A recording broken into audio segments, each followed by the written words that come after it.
అన్ని నగలకు తరుగులో 1% తక్కువ. అంతేకాదు మీ పాత నగలకు 150 రూపాయలు గ్రాముకు ఎక్కువ ఇస్తాము.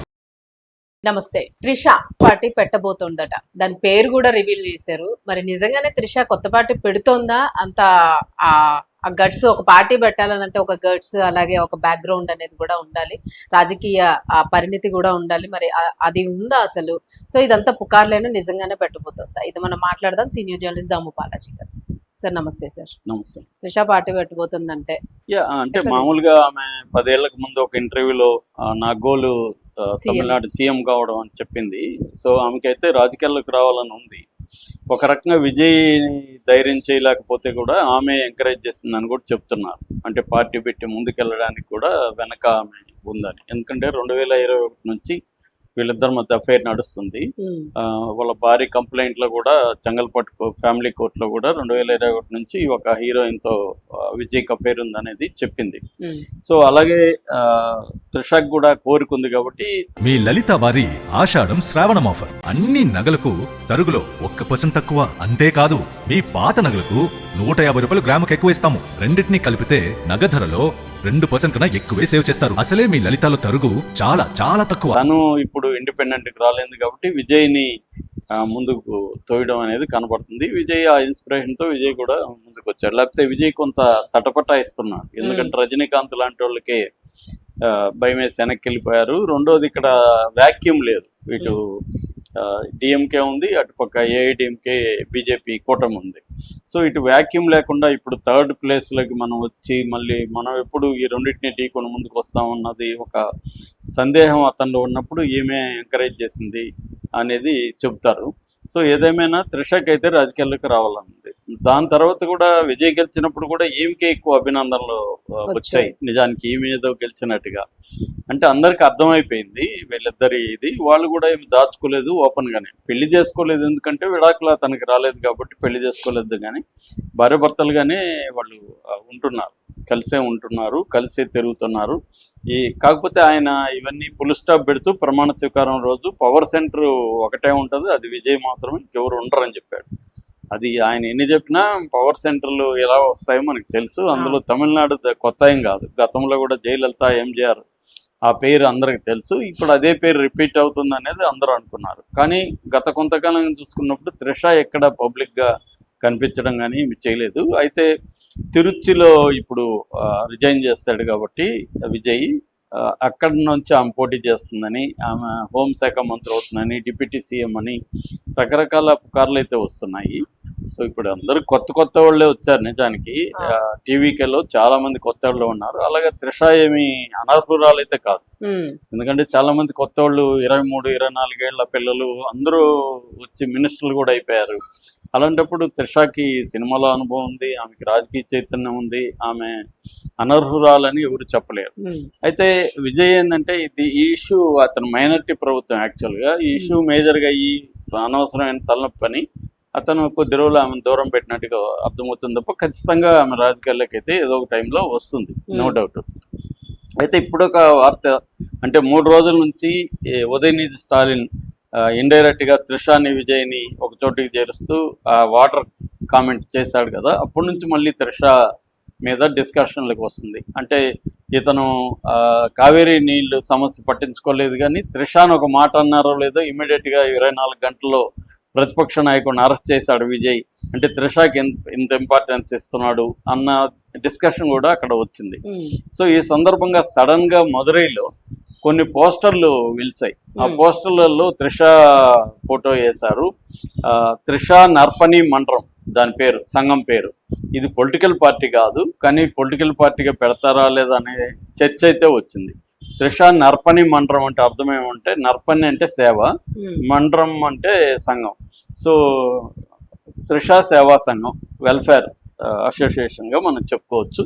ఇందులో ఎవరి పేర్లు వేయలేదు, కానీ 7 మంది వైట్ షర్ట్లు వేసుకున్న వాళ్ళ ఫోటోలు వేశారు. అంటే మామూలుగా నాకు తెలిసి ఇది ఒక ఎన్జిఓ. దీని రిజిస్ట్రేషన్ నెంబర్ కూడా 53/2026. మామూలుగా ఎన్జిఓలకి, నాన్ ప్రాఫిట్ ఆర్గనైజేషన్కి మినిమం 7 మంది ఎగ్జిక్యూటివ్ ఎలిజిబిలిటీ ఉండాలి. వాళ్ళు మెంబర్స్ ఉండాలి, డైరెక్టర్స్, ప్రెసిడెంట్, వైస్ ప్రెసిడెంట్ అలాగే ఉండాలి. సో అందుకని 7 మంది కలిసి వైట్ షర్ట్లు వేసుకొని పెట్టినట్టుగా మనకు తెలుస్తుంది. అయితే వాళ్ళ పేర్లు రాసుకోవడం ఏం లేదు, దాంతో రాజకీయాల్లోకి స్వాగతం అని కూడా క్యాప్షన్ పెట్టారు. సో అంటే త్రిష రాజకీయాల్లోకి రాబోతున్నట్టుగా చేశారు. అంటే మనకి విజయ్ జర్నీ కూడా చూస్తే విజయ్ మక్కల ఈక్కం అని ఒకటి స్టార్ట్ చేశాడు ఫస్ట్. అంటే సేవా సంఘం ఒకటి స్టార్ట్ చేసి దాని ద్వారా ప్రజల్లో సేవ చేస్తూ వెళ్ళాడు మెల్లగా. అలాగా ఇప్పుడు త్రిష కూడా ఇండైరెక్ట్ గా ఒక సేవా సంఘం పెట్టి త్రిష పేరుతో కొన్ని యాక్టివిటీలు చేసుకుంటూ ప్రజల్లో ఉండి ఏదో ఒక టైం చూసి మెల్లగా రాజకీయాల్లోకి ఎంటర్ అవుతుందా అన్న ఇది. అంటే రేపు పొద్దున విడాకులు ఫైనలైజ్ అయ్యి పెళ్లి చేసుకోవచ్చు, పెళ్లి చేసినాక ఆమె కూడా రాజకీయాల్లోకి రావచ్చు. ఎందుకంటే ఇవాళ విమెన్ పాలిటిక్స్ లకి రావడం పెద్ద ఎత్తున పెరుగుతుంది. మనకి ఎలాగో ఇప్పుడు విమెన్స్ బిల్ మళ్ళీ పెడుతున్నారు, అది పెడితే 33% పార్లమెంటు అసెంబ్లీలో కూడా విమెన్ అంటారు. ఆల్రెడీ కింది స్థాయిలో 50% కూడా విమెన్ ఉన్నారు రాజకీయాల్లో, ముఖ్యంగా పంచాయతీ స్థాయిలో. సో అందుకని త్రిష రాజకీయాల్లోకి రావడం పెద్ద కష్టం కాదు. రెండోది అదేమి ఊహించలేని విషయం కూడా కాదు. కాకపోతే దానికి గ్రౌండ్ ప్రిపేర్ చేసుకుంటున్నట్టుగా ఈ నర్పని మండలం అనేది స్టార్ట్ అయినట్టుగా మనకు తెలుస్తుంది. కాకపోతే ఇది త్రిష అఫీషియల్గా ఆమె పెట్టిందా, లేకపోతే ఇండైరెక్ట్ గా పెట్టించిందా, లేకపోతే త్రిషకు సంబంధం లేకుండా కొంతమంది అత్యుత్సాహంతో చేశారా అనేది తెలీదు. ఎందుకంటే మదురై అనేది ముందు నుంచి కూడా ఒక కల్చరలీ యాక్టివ్ సెంటర్, ముఖ్యంగా ఫ్యాన్ అసోసియేషన్లకి పేరు అనమాట. మదురైలో చాలా యాక్టివ్గా ఫ్యాన్ అసోసియేషన్స్ ఉంటాయి. ఇటు ఎంజిఆర్ కానీ, తర్వాత రజనీకాంత్ ఫ్యాన్స్ కానీ అసోసియేషన్లు అక్కడ స్ట్రాంగ్గా ఉంటాయి. సో కొన్ని సినిమాల్లో కూడా మదురై బ్యాక్డ్రాప్లో మనకు అనేక సినిమాలు, పందెంకోడి లాంటి సినిమాలు కూడా వచ్చాయన్నమాట. సో అందుకని ఇప్పుడు మదురైలో ఇది స్టార్ట్ అయిందంటే ఖచ్చితంగా త్రిష ఇండైరెక్ట్ గానే ఇలాగా పెట్టించి ఒక ప్లాన్ ప్రకారం వెళ్తుంది. దాంట్లో ఇంకొక ఇంట్రెస్టింగ్ ఏంటంటే ఆ పోస్టర్లో ఒక రాణి ఫోటో కూడా పెట్టారు. అంటే ఈమె నా రాణితో కంపేర్ చేస్తారు. ఆమె వచ్చి వేలు నాచేరు రాణి, ఆమె 18th సెంచరీ అనమాట. 1730 నుంచి 1796 వరకు పరిపాలించింది. శివగంగై, ఇప్పుడు శివగంగ అంటాం, అది శివగంగై సామ్రాజ్యం 18th సెంచరీలో. యాక్చువల్గా ఈమె రామనాథపురం యువరాణి, శివగంగైకి రాణి అయింది. ఆమె బ్రిటిష్ వాళ్ళతో పోరాడింది. బ్రిటిష్ వాళ్ళతో చాలా కాలం పోరాడి తన రాజ్యాన్ని సంపాదించుకొని అక్కడ మళ్ళీ 10 ఏళ్ళు ఆమె పరిపాలించింది. 10 ఏళ్ళు పరిపాలించినాక ఆమె చనిపోయింది. సో ఆమె పేరుతో ఒక 500 రూపాయల స్టాంప్ కూడా ఇండియన్ గవర్నమెంట్ 2008లో రిలీజ్ చేశారనమాట. సో ఈమె హైదరాలీ, దిండిగల్కి సంబంధించిన హైదరాలీ ఇతరులను కలుపుకొని అప్పుడు బ్రిటిష్ వాళ్ళతో పోరాడారు 1780s ఆ ప్రాంతంలో అనమాట. సో అందువల్ల ఆమె తమిళనాడులో అంటే ఫస్ట్ బ్రిటిష్ వాళ్ళతో పోరాడిన ఫస్ట్ రాణిగా ఆమె పేరు ఇండియాలోనే నమోదైంది అనమాట. ఆమెని ఈమెతో పోలుస్తున్నారు. ఆల్రెడీ మన వాళ్ళు ఎవరో ఒకరు ఝాన్సీ రాణితో పోలుస్తుంటారు. అలాగే తమిళ్లో కూడా ఆమెతో కంపేర్ చేయడానికి, ఇప్పుడే ఆమెను ఎలివేట్ చేయడానికి, మామూలుగా మనకి తమిళ పాలిటిక్స్ లో ఎలివేషన్స్ భయంకరంగా ఉంటాయి. జయలలితను కూడా పొరొచ్చి తలైవి అంటే విప్లవ నాయకి అని చెప్పి ఇలాగా ఒక బిల్డప్లు ఎక్కువ ఉంటాయి. కలంజర్ అంటారు, వాళ్ళ మామూలుగానే హడావిడి ఎక్కువ ఉంటది కదా. సో అలాగా 66 ఏళ్ల వయసులో ఆమె చనిపోయింది అనమాట. ఆమెకు వీర మంగయ్య అని కూడా బిరుదుంది, వీర మహిళ అనమాట. వీర మంగయ్య అంటారు. చాలా ఇంపార్టెంట్ హిస్టారిక్ ఫిమేల్ క్యారెక్టర్ అనమాట.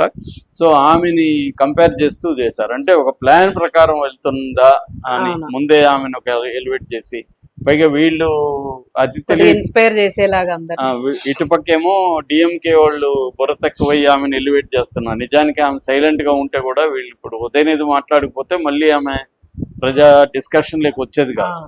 కానీ వీళ్ళే ఇప్పుడు త్రిష అని డిఎంకే వాళ్ళంతా కామెంట్లు చేయడం, దానికి ఉదయనిధి ఒక చాలా చెత్త కామెంట్ ఒకటి చేయడం, దాంతో మళ్ళీ త్రిష పేరు ప్రముఖంగా వచ్చింది. ఈ నేపథ్యంలో ఈ పోస్టర్లు రావడం, ఈ సంఘం నర్పని మండలం అనే సంఘం రావడం, ఇదంతా మళ్ళీ డిస్కషన్లోకి వచ్చింది. నాకు తెలిసి ఆమె సపరేట్ పార్టీ పెట్టకపోవచ్చు, కానీ ఇలాగా ఒక ఆర్గనైజేషన్, ఈ పేరుతో ఆర్గనైజేషన్ పెట్టి రాష్ట్ర వ్యాప్తంగా సేవ కార్యక్రమాలు చేస్తూ పబ్లిక్ లైఫ్లో యాక్టివ్గా ఉండే ఇది మనకు కనబడుతుంది.